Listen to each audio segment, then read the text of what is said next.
Firearms were first developed in China in the 10th century. 1,000 years later, there are almost 1 billion guns in the world. Every year, more than 12 billion rounds of ammunition are manufactured. Nestled deep in the forests of Norway is one of the world's leading munitions manufacturers. Nammo have 120 years' experience producing ammunition. Their machines make some of the most advanced bullets on Earth, including the armor-piercing 50 caliber 12.7mm. And there's no hiding from this. You and a shooter could be standing at opposite ends of a football pitch with 20 centimetres of reinforced concrete between you. That's about 8 inches, and this thing would still get you. Most small caliber ammunition consists of a brass cartridge containing a primer, explosive propellant, and a solid metal projectile or bullet. When the firing pin hits the primer, it ignites the propellant, shooting the bullet down the barrel at up to 1,000 meters a second. But even at that speed, a lead or steel bullet can't penetrate modern armor. The solution, a bullet with a super hard tungsten carbide core. If you want a bullet that can rip through metal, then you need to add mass. The best way you can do this is by using tungsten. A lump of tungsten the size of a tennis ball weighs about the same as a brick.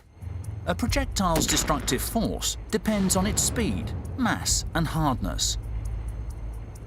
But tungsten carbide's too heavy and too hard to make up the entire bullet. So the tungsten carbide core is encased in steel and copper. This makes the bullet lighter, so it can reach the incredible speed needed to penetrate armored steel. James Bond's the man with a golden gun might have looked cool, but he would have blown himself up on the first shot.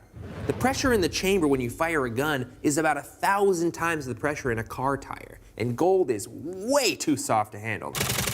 Each bullet consists of a tungsten carbide core, surrounded by a layer of steel, encased in a copper jacket with an incendiary tip that ignites on impact. The bullet then fits on the end of a brass cartridge, filled with propellant to fire it down the gun barrel. The first step in producing these armor-piercing bullets is to hollow out a 15mm steel rod.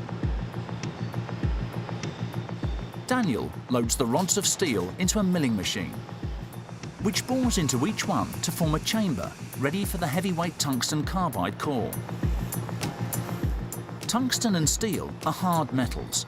If they were sent down the barrel of a gun, they'd damage the rifling, ruining its accuracy.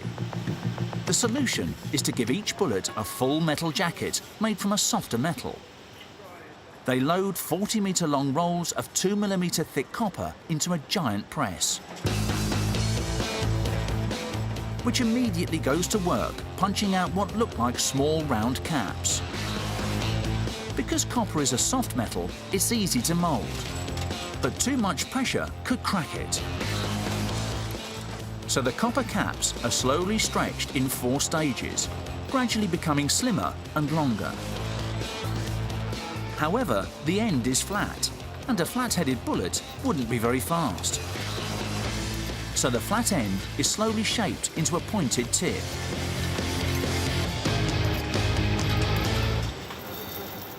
There's a company in America that will make ammo out of a loved one's cremated ashes.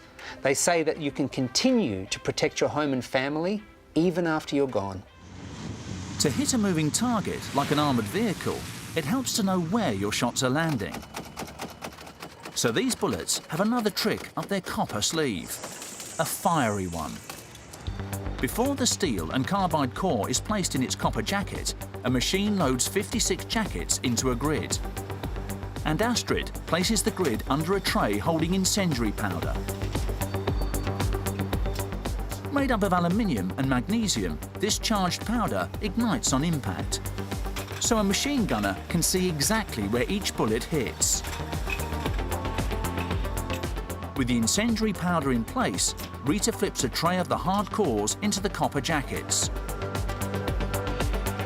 All the separate elements, jacket, powder and core, now need to be sealed together to become one single projectile. A machine places a small lead disc in the open end of the bullet. And an eagle-eyed infrared sensor checks every bullet has a sealing disc. Then the back end of the copper jacket is pinched shut, encasing the tungsten carbide, steel, incendiary powder and copper casing together.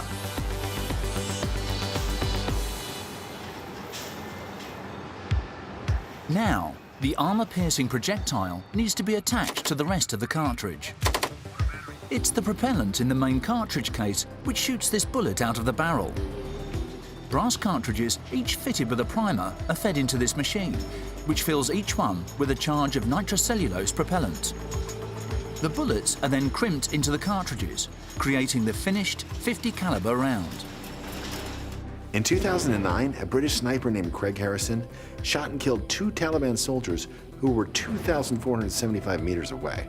That's 1.5 miles. It took the bullets almost 3 seconds to reach the target. Each batch is rigorously tested. Time to lock and load. The team take aim at an armor plate 22 millimeters thick. We are ready to fire. 3, 2, 1, fire. Once fired, the bullet accelerates to 900 meters per second. That's almost 3 times the speed of sound. On impact, the incendiary powder bursts into flame. The copper and steel break up, and the tungsten carbide core cuts through the armor like a knife through butter. It's precisely what program manager Andreas wants to see. So here we see the difference between an impact of a standard ball round compared to an armor-piercing round. And you see the ball round only creates a dent in the front of the plate, whilst the AP round that makes a clean penetration of the whole plate. This is the witness plate behind the 22 millimeter armored steel plate. You see fragments here from the plate itself and also from the tungsten carbide penetrator. Have you ever wondered where bullets go when people fire guns up into the air? A typical bullet will fall back to the earth at about 250 kilometers an hour. That's 160 miles an hour. If that hits you on the head, that's probably going to be the end of you. On the day Saddam Hussein's sons were killed, 20 people lost their lives from celebratory gunfire in Iraq. But for those times when one shot just isn't enough, these armor-piercing rounds can be fired rapidly from machine guns. The secret is to join them together with steel loops using a linking machine. This connects the bullets into a continuous belt of 100 rounds. Shock and awe, made in Norway.